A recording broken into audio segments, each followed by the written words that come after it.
Hi everyone, welcome to my channel. Today I'm going to show you how to change the language in the Gemini app in just a few simple steps.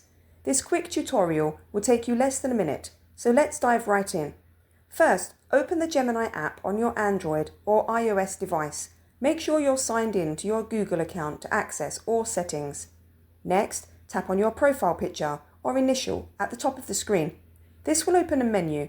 From there, select Settings. Scroll down and find the Languages option, then tap it. Now you'll see a list of available languages. Pick your preferred language by tapping it. You can even add a second language for Gemini Live by selecting Add Another Language. Once you've chosen, the app will update automatically. And that's it. You've successfully changed the language in the Gemini app. Now you can enjoy it in your preferred language. If you found this helpful, give this video a thumbs up, subscribe for more tutorials, and I'll see you in the next one.